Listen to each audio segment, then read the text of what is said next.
right. Thanks everyone for being here today. It's good to see everyone. Did you miss me? Yeah.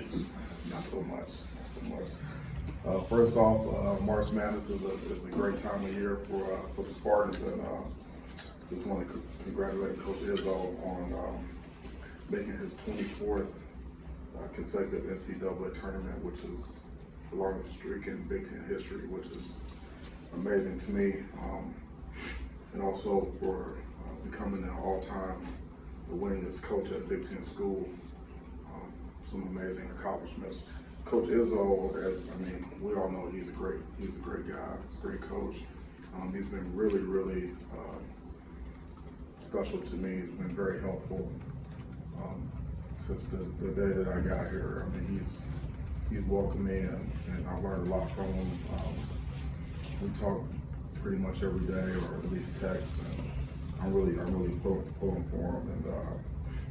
And what a treasure that we have here with Coach Izzo, and we'll never get tired of him. I can tell you that much.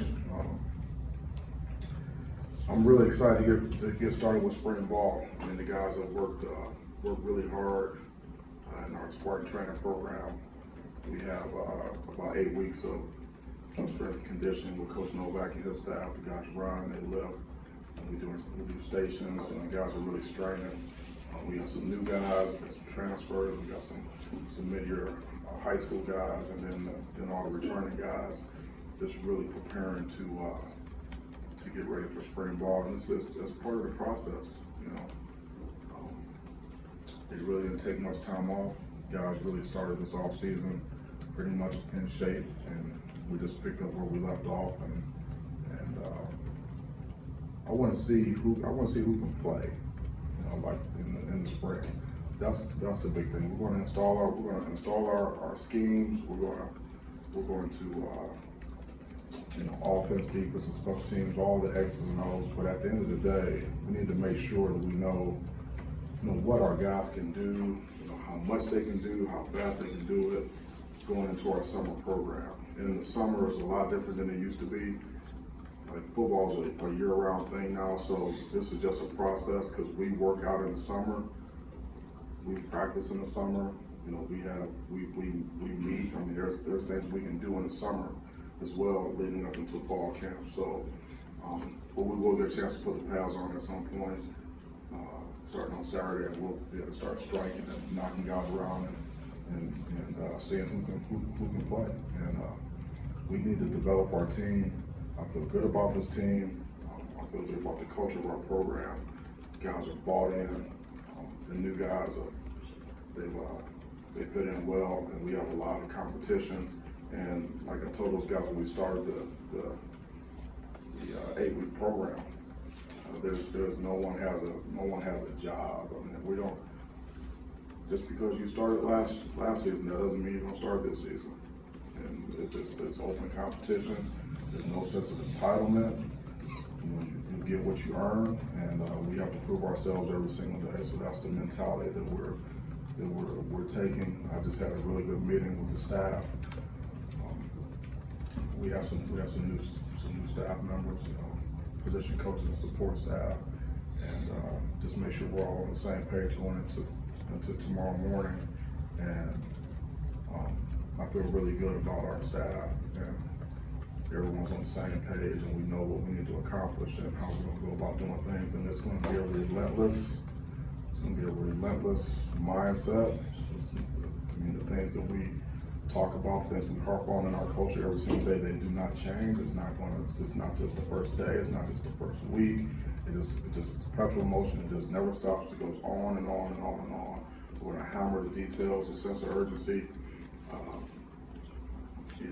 the discipline, the teamwork, the connection, you know, the accountability, you know, all those things. We're hammering those things day in and day out, and we'll have a better football team when we come out of spring ball.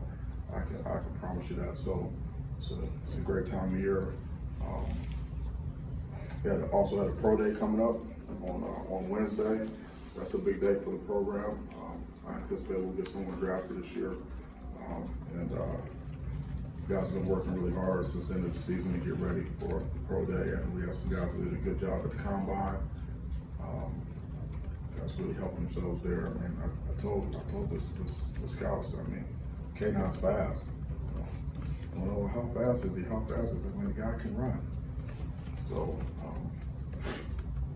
it's been good that way for our guys. So, looking forward to getting back on campus and seeing those guys work out. So, with that, I'll open up for questions if you have any. Yeah, Mel, you mentioned there's a lot of jobs that are open, but Peyton Thorne is coming back, having been the starting quarterback. That's different than 12 months ago. Are you noticing with the experience he's had that he's evolving as a leader now? Are you seeing a difference in him with his experience? He is a leader. I mean, he's our leader on offense. He's made some tremendous strides, and he always gets better. So the leadership deal that piece is a big part of what we need to get worked out this spring. With we have some new guys, and we're encouraging those guys to step up and lead. Just because you're new, that doesn't mean you can't lead. Coach Izzo talks about all the time, a player-led team versus a coach-led team. We made some progress last season with being more player-led, but not to the point where we need to be. So we need to step that up. Peyton he's leading. We need more guys to step up and lead. X is a leader. Jay Reed's a leader. There's more. Yeah, Peyton. We had an exercise about a couple weeks ago, week and a half ago, where we had a 2-day training deal, and with a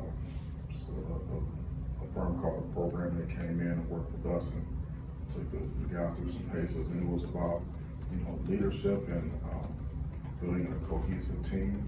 And Peyton did maybe the best job in that regard that they have seen since they've been really running that program. I was actually going to keep it on basketball for a minute. You very visible at games, and you don't sit on your hands to the point where you were in the zone one game. What was that about? What was that like? What was that about? I was cheering. I was rooting for our team. That's what that was about. How I ended up in their zone, don't ask me. But I was there. Yeah, I was there, and I learned some things. They have some traditions in there, some things they do. And they asked me when I got there. They said, "Hey, do you want to know? Like, you want us to coach you up?" I said, "No, I'll just coach me on the run. I'll try to pick it up." And I lasted for a half, and but it was fun. It was fun. That is on that thing. That's special. It really is. I mean, there's the deep end. In the woodshed, that's where we're going with it. That's where we're going. No, I wondered for you, a year ago, you guys hadn't had a spring ball, and I wonder what the challenges were a year ago this time you had to get through, and how much now a year later having that experience of spring ball helps going into this year. Yeah, so it was our first spring with the staff, so we had to really establish like how do we work in the spring, and it's different than the fall and things like that. So we laid that foundation with those guys, and it's a lot different now because the guys are returning. They've been through it before. They know what it's all about, and they know like that Spartan training program, that 8 weeks. They know how important that is because it needs to prepare you for spring. Because when we start tomorrow morning, we're going, and we're not gonna have the pads on, but we're not gonna be tiptoeing around out there. I mean, like we're full speed, like we're gonna be like hitting the ground running, and so it's a lot different. But on the other hand, though, I'll tell you what, like I talked to the staff, we can't assume things though. we can't assume, like, we have returners, we have guys are returning, and some of those guys are experienced, and they know, like, what the standard is, but there's still some guys that are returning that don't have as much experience. They're still learning, like, what is the standard, like, what does it take to get the job done. And then we have new guys come in that are, some guys that are transfers that are older guys, and then we have the freshmen, so we can't really assume anything. We're not starting over, but we're not skipping any steps either. And everything has a progression, everything has a process. So we're just gonna be coaching some coaching Jessies out there. And we're gonna be stance, alignment, key, initial move, responsibility, technique and fundamental, smart, fast, physical. I mean, never getting bored with the basics and going after it. And we're gonna build these guys from the ground up. And I was wondering, with the coaching changes you had in the offseason, kind of the reshuffle with Ron not being back, you kind of split it up a little differently with Marco being the D-line coach and coordinator, and then Brandon being the pass rush specialist. I was wondering if you kind of just break down how you came to that conclusion or how you wanted to go in that direction. Yeah, so pass rush is important. We need to affect the quarterback with rush and coverage. And I felt like with B, Jordan, we had an opportunity to improve our pass rush, and also help us in recruiting. And so I made that move, and then just in terms of like the D line, like how are we going to break it up? Anyone who rushes the passer, anyone who's going to be rushing, B. Jordan's going to work with him on that. It could be a corner blitzing off the edge. It could be a safety coming from the roof and tying up and hitting it. Be a linebacker hitting it, and then obviously with the guys up front. That's, and then that's how we're going to do it. We did. Over here, go back to the quarterback thing a little bit. Obviously, when you have an established starter like this, you go into a spring and you don't, in terms of the depth, there's no real experience in that depth. And I know you can't obviously play games in the spring, but how important can that be for some of those guys behind there, or what's your approach to try and bring those guys along so that once you get to the season and you need to go to that, you're not going to a guy who's maybe a little overwhelmed, if that makes sense. Yeah, so that's a great question. So they're all going to get reps, and like we just talked about, we need the practice reps. We need the practice reps to be as close to the game reps as we can possibly get, like the full speed reps. And so, because that's really the only, like, if so, say for instance you say, well, how do you put a guy out there and he's starting for the first game? Maybe he might be a freshman. He maybe hadn't started before. You say, well, how did you know that he could do it? Well, if you see him do it in practice, he should be able to do it in the game, if the practices are very similar or harder than the games. So that's how we get the guys ready. So when we scrimmage and when we practice and we're going full speed, if a guy can be successful, in practice, going against really good competition, and the amount of pressure we put on the guys and the situation we put them, if they can do it there, then I'm certain they can do it in the game.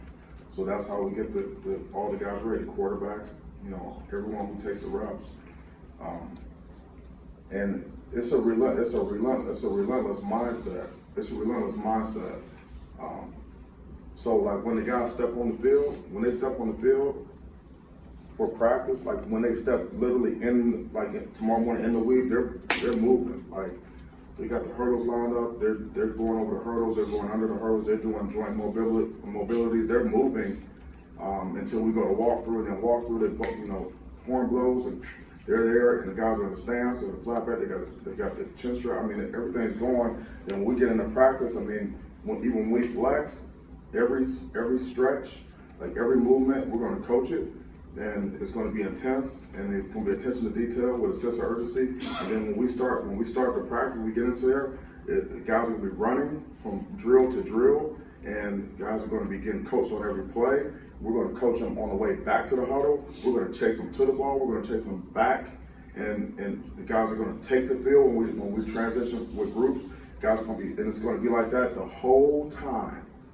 Very intense, very sense of urgency, attention to detail. Shirts are tucked in, chin straps buckled, shoes tied up. You're either taped or you're braced. I mean, it's yes sir, no sir, coach me coach. No one's talking back. It's like that, and it's not just gonna be like that on practice one. It's not just the first week. It's every single day. Everything we do is just relentless mindset. It's never gonna be any let up.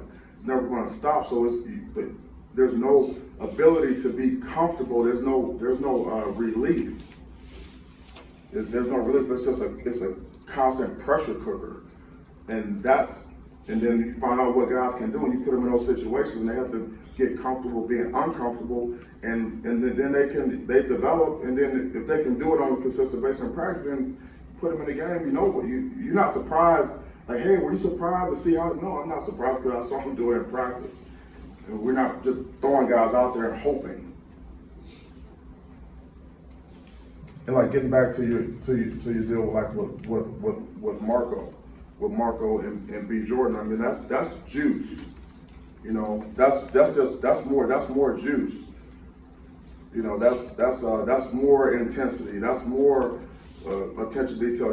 That's more being specific. That's more like getting after, and you know, guys working together and steel sharpen steel, and you know, we're gonna be putting pressure on the offense.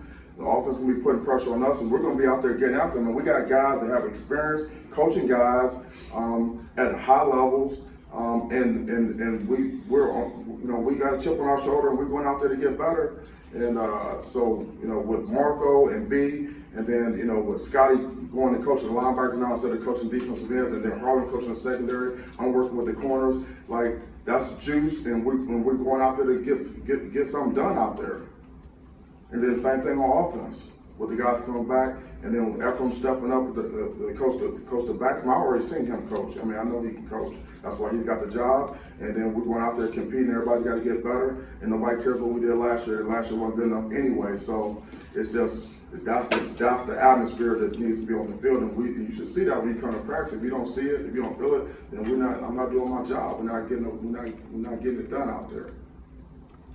How much more do you think your message resonates this year, maybe even versus last year, just because these players have seen the success? Like, you know, you use a lot of sayings, aggregation of marginal gains. You know, you got to become, you know, comfortable with being uncomfortable. A lot of those sayings. How much do you think that connects with the players now that they've seen the success, what the recipe produces? It resonates with them, and they know what we're talking about because we give them examples. You know, like the aggregation of marginal gains, it's not just a slogan on the wall. You know, it's like, hey, everyone get a little bit better every single day. So each position coach, you go to your player, you say, hey, today I want you to get better at this. I want you to work on this. I want you to work on this. I want you to, so everyone's working on something. Everybody gets just a little bit better, the whole team. Then you add that up in aggregate, then you get better a lot faster when you do it that way. But they understand these things. Like they understand like being comfortable, being uncomfortable, because we're not gonna let them be comfortable. When they walk in the meeting room, their feet are on the floor. Okay, they're sitting up. Everybody's got a notebook, a pen, a pencil, an eraser, a highlighter. They got their stuff out, and they need to be paying attention. You know, and we're making sure they're taking notes, and we're going to collect the notes, and we're going to look at them. We're going to photocopy and give them back and see who's taking notes and the quality of notes, so we can coach them up on that. I mean, so if they don't, they know. Like they know what it is, and the people that have decided to come here, they come here because that's what they want. Because when they come here on the business, and they talk to the players, they say, well, what's it like? And they say, well, it is really like this here. Like he is like this. I mean, this is what they're like this all the time. And the players say they resonate with them, and they say, yeah, that's what I want. That's what I need to get better. That's how I can reach my full potential as a player. I need to come here and do that. And they get here, and then it just clicks, say, oh yeah, that's exactly what they said it was, even more so.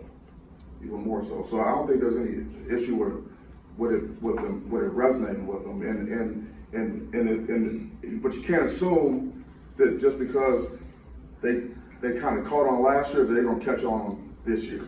Right, but how much harder would it be to sell, no block, no rock if you go 4-8 versus, 11-2? I mean, like, hey, obviously what I'm telling you is leading to success. I mean, and now that the players, probably have full buy-in based off of what season you had last year. Yeah, I mean, you can certainly look at it that way, because, we were 2-5, and then we went to whatever we were a year. I mean, they were bought in before we started the season, coming off a 2-5 year, because it makes sense. It makes sense. Like football is the ultimate team sport.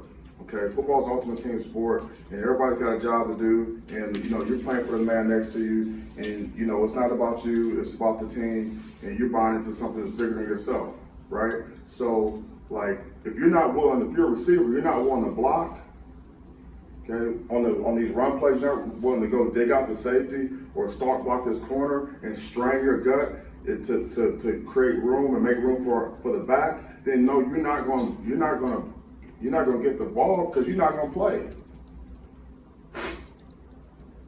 And it don't matter if we were 2-5 or whatever. You're not going to play, and we're going to find somebody to play, and we're going to win. So let's buy into that. But that makes sense because the receiver wants the offensive line to strain and block for him, and the quarterback to do his job to get the ball to him. So it makes sense. We're not asking guys to do anything that like another program's not asking them to do. You know what I mean? Mel, I'm wondering how much you relish this time of the year, this month, in evaluating your program. When you don't have games, you don't have, you're not preparing for games, not the grind of week to week. How much this opportunity for you and your staff is something you really enjoy and it is critical for you? Well, we're not game planning, and so one of the things I like about this time of year. Saeed Khalid comes in my office this morning, right?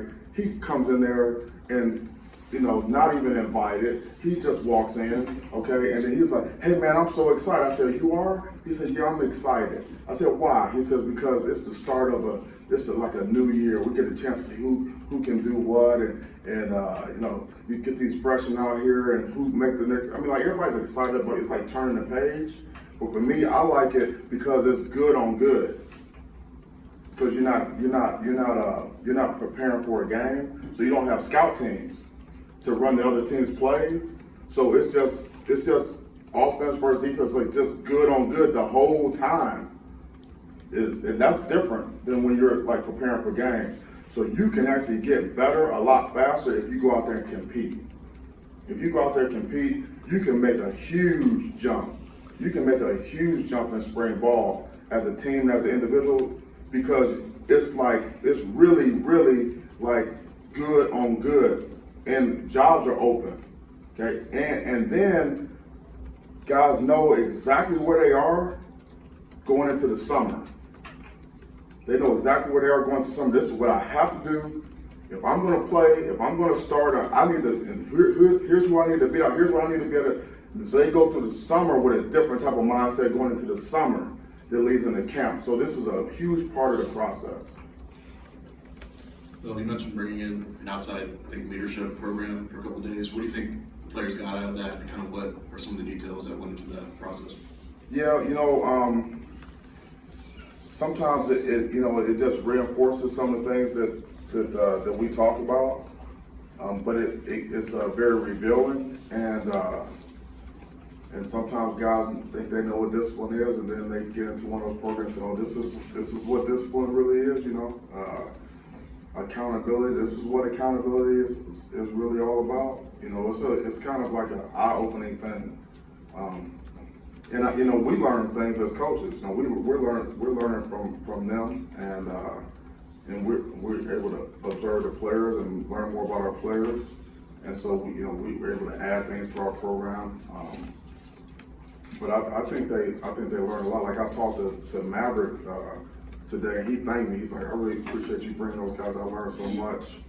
And I told him, shoot, I learned a lot too.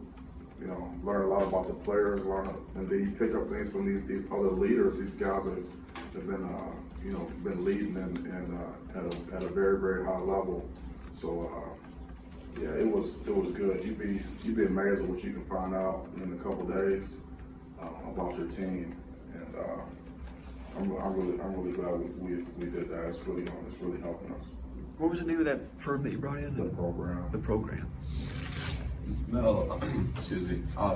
You talked about it a little bit in your opening statement, but with those 3 guys who are in the combine and some other guys who are trying to make that jump to the next level pretty soon, what has your conversations been like or involvement been with those guys through that process?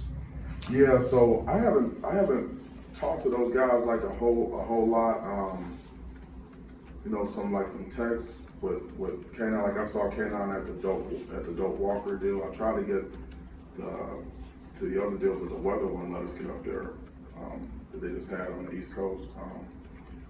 And then a little bit with Connor, I text back and forth with Connor a little bit, and I check on Speedy. Those guys are they're chasing their dream, and they're getting it done. So I'm looking forward to those guys getting back. A lot of my role at this time is the scouts. They're constantly calling me, asking me about the guys. They ask me about our guys or guys that I coached against, or some guys that I coached before. They're gathering information, and so that's the deal right now. It's amazing with the draft and all that. I mean, it's almost like we used to say when I was in the NFL. You're trying to find reasons not to draft a guy. You're just poking at a guy, and then eventually you got to draft someone. You stack the board, and there it is. So I feel really good about the guys that are went to the combine, gonna be working out pro day and going into the draft. A great group of guys. Mel, with Keon and Malik, it looks like from social media they've been doing a little bit with you guys when they can, I guess, in the weight room. But for you, just what's it been like to see them on the bench playing a little bit, and what have they told you about their experience? And also, most important, I mean, when are they with the basketball team until that's done, or how are they gonna be doing any split time with you guys in basketball this month? Yeah, I mean, they're playing basketball, and like when Keon got when they were playing school down the road, at home, when he got in at the end, I knew what he was gonna do. I mean, I knew he wasn't thinking about passing. I mean, he drove. I mean, I knew it. Like I wasn't even surprised, And they say Malik is doing a good job in practice. I talked to Coach Izzo about those guys, and Keon's doing a good job, and it's I love seeing those guys out there. There was a I saw on social media the other day there was a picture of like a Keon. He was like cheering on his teammates, and he had one guy. He's grabbing this guy's arm. He's on the bench. He was celebrating because they did a good job and maybe scored a bucket or something like that. So it was good to see those guys running around out there. In terms of football practice, are they not until they're done? Yeah, they'll be back when they come back. So, we'll see. Wondered about, you had a lot of veteran offensive linemen last year who had a lot of playing experience, and a lot of those guys are gone. How critical, I mean, is there a more important position for you guys this spring than offensive line development? I wouldn't say more, no. Offensive line development is huge, and we got the coach to do it, Coach Cap. He's a great teacher, motivate and inspire the guys, develop players. And we have a significant amount of guys that did play that are coming back, and we have some young guys that need to come on, and some of our younger guys are big dudes too. We have some huge guys, those young guys. They're puppies, so we gotta get them going. And so, Coach Cap's gonna handle that, and we'll have a strong offensive line. Just a point of clarity from earlier, you said Scotty's going to be coaching the linebackers, Yep. correct? Is Ross just staying with special teams? Yeah, he's special teams is gonna coach the Nichols. Okay. Yeah. Just wondering, in terms of pro day, what would you tell NFL people that is the intangible that Kenneth Walker adds, and what kind of impact player do you think he'll be at the next level? Yeah, I wish I had a crystal ball to predict that, but I'm telling you, he's like, when I talk to players about K9, I talk to scouts about it, I talk to them about like how humble he is in his humility, and how he works. Like I've never seen him load. And that's hard to say about a player. I mean, he does not load. He doesn't even know how to load. Everything he goes, when he's going full speed, he's going all the way through. He's finishing. In the weight room, he's the same way.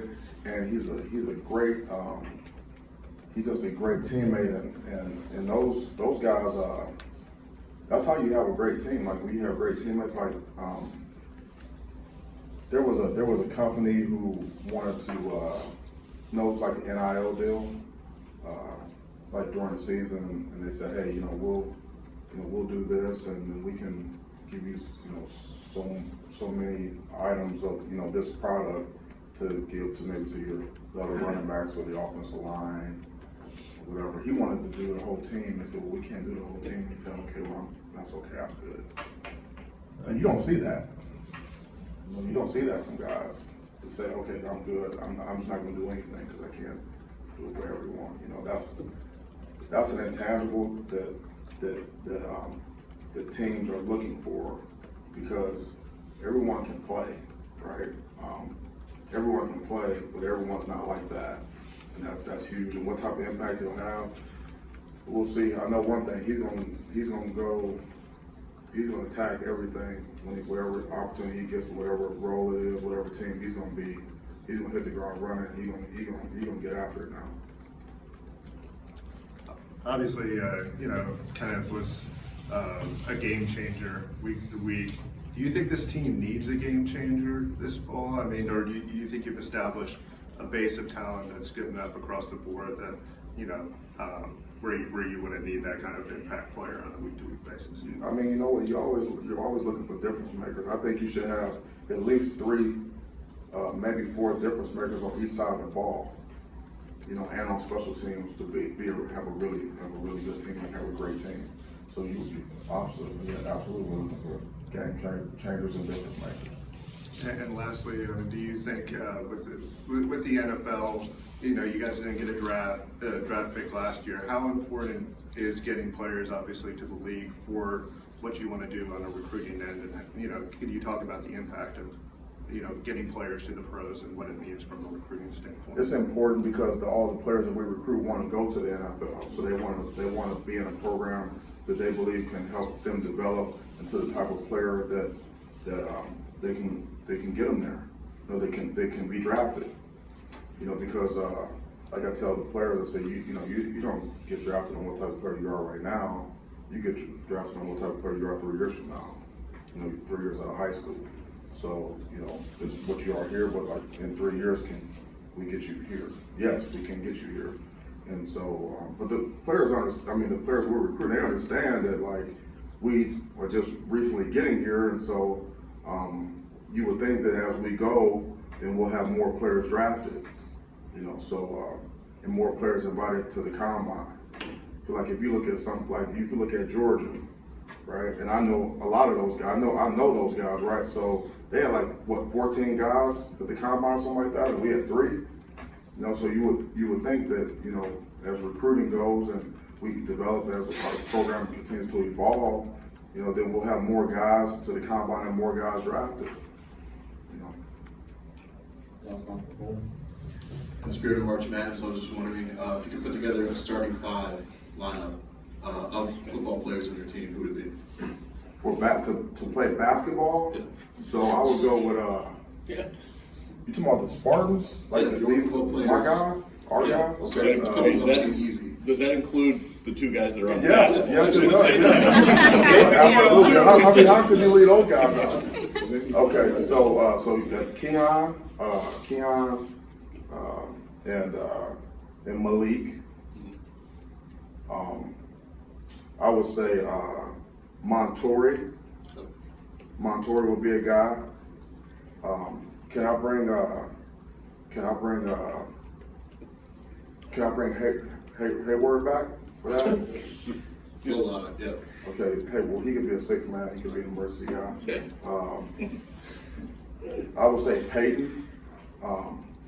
So that's I'm worried. I'm kind of small there, but I need like a Simba? You got a couple 6'8" linemen on your team. you know what? Lock it. Terry? But we kind of small, but in March, in March it's all about guard play, right? How about Ethan Boyd? Ethan Boyd, yeah. How many fouls do you get in the tournament? I say you're gonna have a physical team. Yeah. All right, thanks, coach. Okay, thank you. Thanks, man. Thanks, appreciate it. Thanks. Go Green.